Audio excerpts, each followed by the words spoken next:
अस्सलाम वालेकुम। इस वीडियो में हम एम्बोलिज्म की बात करेंगे। अब सबसे पहले हमें पता होना चाहिए कि what is an embolus. Embolus क्या होता है? एम्बोलस बेसिकली कोई भी डिटैच्ड इंट्रावेस्कुलर सॉलिड, लिक्विड या गैसियस मास हो which is carried by the blood from its point of origin to a distant site, और फिर डिस्टेंट साइट पे जाके क्या कराता है? It often causes tissue dysfunction या टिश्यू इन्फाक्शन।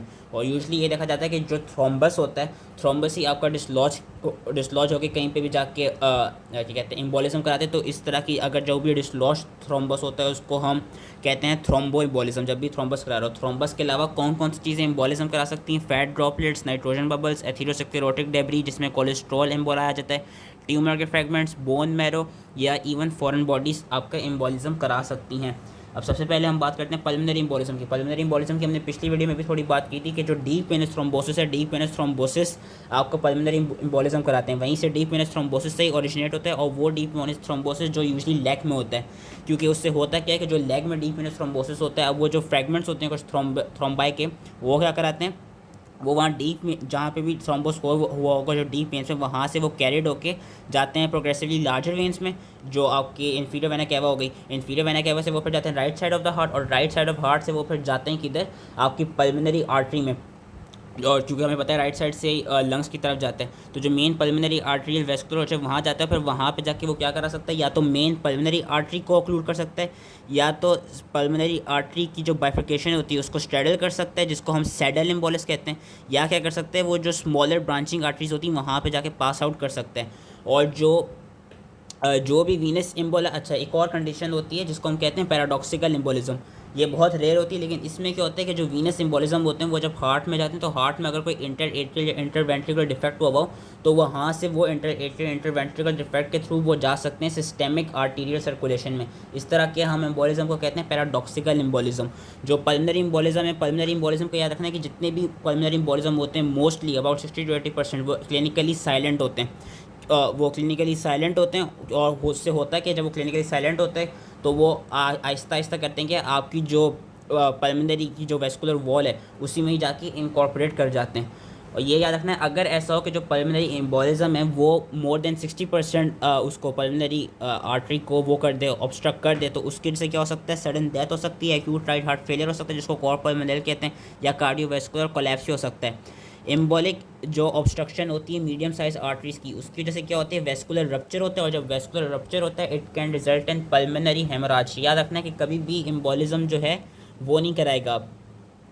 एम्बोलिज्म जो पल्मोनरी का होगा वो पल्मोनरी इंफाक्शन नहीं कराएगा, वो पल्मोनरी हेमोरेज कराएगा। इन्फाक्शन क्यों नहीं कराएगा? इन्फाक्शन इसलिए नहीं कराएगा क्योंकि मैं पता है जो लंग्स होती हैं वो दोनों पल्मोनरी और ब्रोंकियल आर्टरी से सप्लाइड होती हैं। तो अगर लेट्स सपोज पल्मोनरी आर्टरी की ऑक्लूजन हो भी जाए, तो जो वो होंगी पल्मोनरी आर्टरी की अगर ऑक्लूजन हो जाए, तो जो ब्रोंकियल आर्टरीज होंगी वो उस जगह को वहाँ पे सर्कुलेशन रिक्वायर्ड रखेंगी, मेंटेन रखेंगी, जिसकी वजह से परफ्यूजन होती रहेगी। अगर तो ऐसा हो कि कोई ऐसा एम्बोलिक ऑब्स्ट्रक्शन हुआ हो जिसकी वजह से जो स्मॉल एंड आर्टरियल ब्रांचेज हों पल्मोनरी की, वो अगर क्या कहते हैं एम्बोलाइज हो जाएं, तो वो हेमराज या इन्फाक्शन करा सकती हैं। और अगर ब्रोंकियल आर्टरीज आपकी एम्बोलाइज हो जाएं, तो वो देर सा चांस क्या कहते हैं कि वो उसकी वजह से फिर इन्फाक्शन हो जाए। और multiple emboli over time may cause pulmonary hypertension and right ventricular failure. ये बस एक पॉइंट था। So that was pulmonary embolism. Now we come to systemic thromboembolism. Systemic thromboembolism क्या होता है कि जितनी भी सिस्टेमिक एम्बोलिज्म होते हैं अबाउट 80% वो कहाँ से अराइज करते हैं? इंट्राकार्डियल म्यूरल थ्रोम्बोई से। म्यूरल कौन सा थ्रोम्बो होता है? जो आपकी हार्ट की चैम्बर्स में होता है। अब इन 80% में से जो 2/3 होते हैं वो क्यों हो रहे होते हैं? या तो लेफ्ट वेंट्रिकुलर वॉल इन्फार्क्ट की वजह से, और जो इन 80% में से जो 1/4 होते हैं वो क्यों होते हैं? या तो लेफ्ट एट्रियल डायलेशन की वजह से या लेफ्ट एट्रियल फिब्रिलेशन की वजह से। बाकी और किस वजह से सिस्टेमिक थ्रोम्बोएम्बोलिज्म हो सकता है? आपको एओर्टिक एन्यूरिज्म की वजह से, एथेरोस्क्लेरोटिक प्लाक की वजह से, वेल्वुलर वेजिटेशन की वजह से। वेजिटेशन का क्या मतलब था? कि जब आपकी वेल्व में वो हो जाए, थ्रोम्बोसिस हो जाए, या पैराडॉक्सिकल एम्बोलिज्म की वजह से।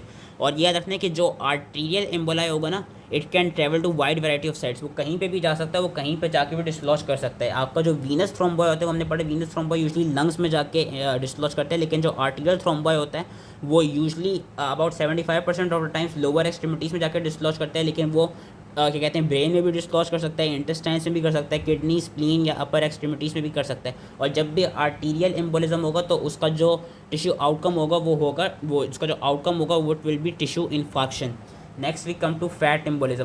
फैट एम्बोलिज्म में क्या होता है कि फैट एम्बोलिज्म में आपकी जो माइक्रोस्कोपिक फैट ग्लोब्यूल्स होते हैं वो आपकी वेसल्स में आ जाते हैं और वो बेसिकली एम्बोलिज्म करा रहे होते हैं। इसमें होता क्या है कि यूजली ये देखा जाता है कि जब भी कोई let suppose road traffic accident हुआ हो या कोई भी ऐसा ट्रॉमा हुआ जिसकी वजह से स्केलेटल इंजरी हुई हो या किसी लॉन्ग बोन्स का फ्रैक्चर हो गया हो या रेयरली इन द सेटिंग या किसी सॉफ्ट टिश्यू ट्रॉमा होने लगा या कोई बर्न्स हो तो उस केस में होता क्या है, ज़्यादातर ये देखा जाता है कि जब भी कोई स्केलेटल इंजरी हो जिस तरह कोई फ्रैक्चर वगैरह हो किसी भी लॉन्ग बोन का, तो उसकी वजह से आपको क्या होता है, उसकी वजह से ये होता है कि जो जो वो इंजरी होती है वो क्या कराती है, या जो बोन का फ्रैक्चर हुआ है वो क्या कराता है, वो जो वेस्कुलर साइनोसॉइड्स होते हैं ना मैरो के अंदर उनको रप्चर कर देता है।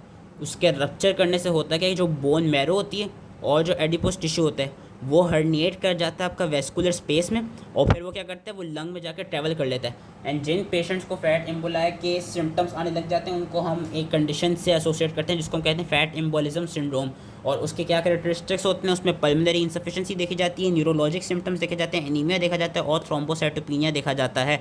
और ये देखा गया है कि न्यूरोलॉजिक सिम्टम्स क्या देखे जाते हैं कि टिपिकली आफ्टर 1 to 3 डेज एक तो उनको ऑनसेट ऑफ टैकिपनिया होगा, डिस्निया होगा, टैकिकार्डिया होगा और इरिटेबिलिटी होगी एंड रेस्टलेसनेस होगी which will progress to delirium और कोमा, जो कि न्यूरोलॉजिक सिम्टम देखा जाता है। थ्रोम्बोसाइटोपिनिया क्यों होगा, थ्रोम्बोसाइटोपिनिया इसलिए होगा क्योंकि जो प्लेटलेट की एडिशन हो रही होगी फैट ग्लोब्यूल्स में और एग्रीगेशन और एडिशन जो होगी फैट ग्लोब्यूल्स के साथ, उसके बाद क्या होगा, उनकी स्प्लीनिक सीक्वेस्ट्रेशन हो जाएगी जिसकी वजह से थ्रोम्बोसाइटोपिनिया मिलेगा। और थ्रोम्बोसाइटोपिनिया का एक मेन यूजफुल जो डायग्नोस्टिक क्लू है वो ये होता है कि हमको डिफ्यूज पेटेचियल रैश मिलते हैं which is related to thrombocytopenia, rashes मिलते हैं, डिफ्यूज पेटेचियल रैशेस मिलते हैं। उसके अलावा क्या होता है, एनीमिया क्यों होता है, एनीमिया इसलिए होता है कि जो जिस तरह प्लेटलेट्स की एग्रीगेशन और एडिशन होती है उसी तरह फैट ग्लोब्यूल्स के साथ आपकी रेड सेल एग्रीगेशन होती है और फिर उनकी हिमोलिसिस हो जाती है जिसकी वजह से हमको एनीमिया के सिम्टम्स भी मिलते हैं।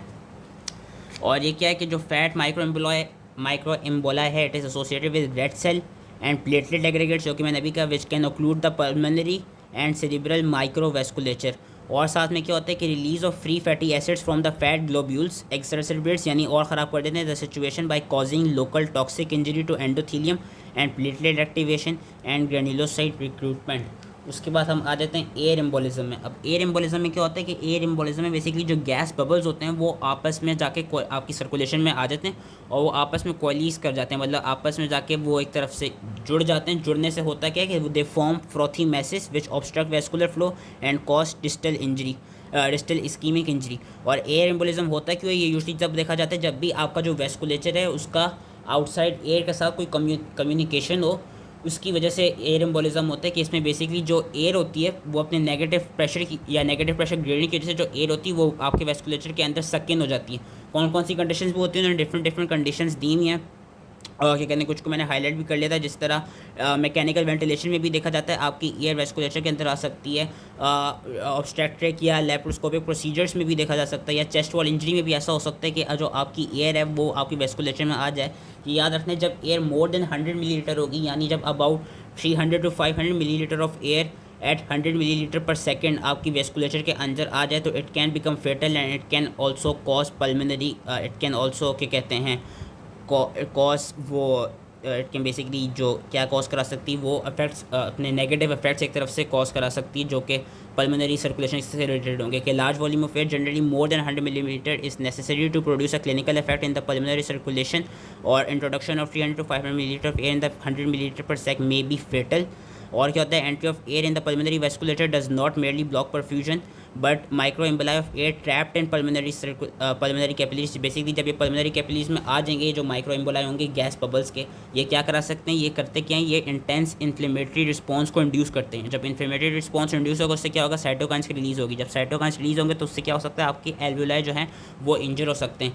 एंड ऑल्सो अगर ये बबल्स आपके जो गैस बबल्स हैं सेंट्रल नर्वस सिस्टम में चले जाएँ, वहाँ पर जाके मेंटल इम्पेयरमेंट या सडन ऑनसेट ऑफ कोमा भी करा सकते हैं।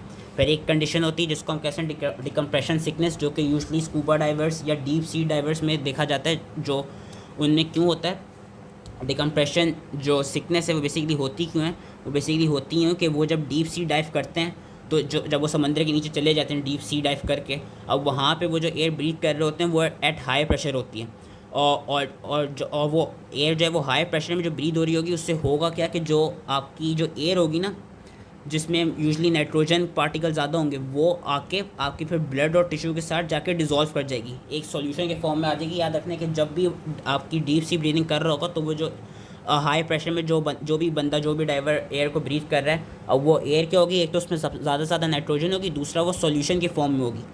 अब अगर ऐसा हो कि वो जो डाइवर है वो एकदम से ऊपर आ जाए, क्या कहते हैं, सी लेवल पे, आहिस्ता आहिस्ता ना है तो एकदम से ऊपर आने से होगा क्या कि जो डी प्रेशराइजेशन होगी वो बहुत रैपिडली होगी।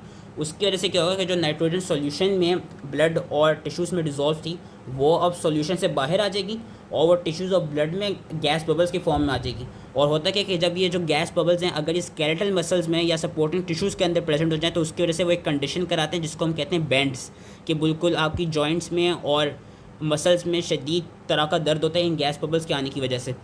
और अगर लंग्स में ये गैस बबल्स आ जाएँ तो ये क्या करा सकते हैं, ये करा सकते हैं एडिमा, हेमराज, फोकल एटिलेक्टेसिस या इवन एम्फिसीमा। और इस तरह की रेस्पिरेटरी डिस्ट्रेस को हम क्या कहते हैं, इस तरह की कंडीशन को हम कहते हैं चोक। फिर एक और कंडीशन होती है जिसका नाम होता है केसोन डिजीज़। केसोन डिजीज़ क्या होती है कि it is persistence of gas emboli in the skeletal system which leads to multiple foci of ischaemic necrosis. और ये कौन कौन से स्केलेटल सिस्टम के कौन कौन सी जगहों पे देखा जाता है, फीमर के हेड पे, टिबिया पे और ह्यूमरस में। तो that was all related to air embolism. Last आपका आता है amniotic fluid embolism. Amniotic fluid embolism क्या होता है, एमनियोटिक फ्लूइड एम्बोलिज्म यूजुअली देखा जाता है ड्यूरिंग लेबर या इमीडिएटली आफ्टर, क्या कहते हैं, बर्थ, इमीडिएटली पोस्टमार्टम पीरियड में देखा जाता है। इसमें बेसिकली होता क्या है कि जो आपका एमनियोटिक फ्लूइड होता है या फीटल टिश्यू वो आपकी मैटरनल सर्कुलेशन में चला जाता है। वो मैटरनल सर्कुलेशन में जाता है क्यों, बेसिकली आपकी प्लेसेंटल मेम्ब्रेन का कोई रप्चर हो गई होती है या आपकी यूट्राइन वेन्स में कोई रप्चर हो गई होती है जिसकी वजह से increase amount of amniotic fluids या आपके फीटल टिश्यू मैटरनल सर्कुलेशन में चले जाते हैं। और वहाँ पे जाके ये कराते क्या, वहाँ पे जाके एक तो ये पहले सडन सिवियर डिस्निया कराते हैं, साइनोसिस करा सकते हैं, शॉक करा सकते हैं which can be followed by neurological impairments ranging from headache to seizures and coma. And इसकी वजह से होता ये कि आपकी जो कोगुलेशन फैक्टर्स होते हैं उनकी एक्टिवेशन हो जाती है और कुछ वेजोएक्टिव सब्सटेंसेस की रिलीज़ होती, कुछ वेजोएक्टिव सब्सटेंसेस आपके रिलीज़ होते हैं। अब उन वेजोएक्टिव सब्सटेंसेस के रिलीज़ होने से होता क्या है, एक्यूट पल्मोनरी हाइपरटेंशन हो सकती है,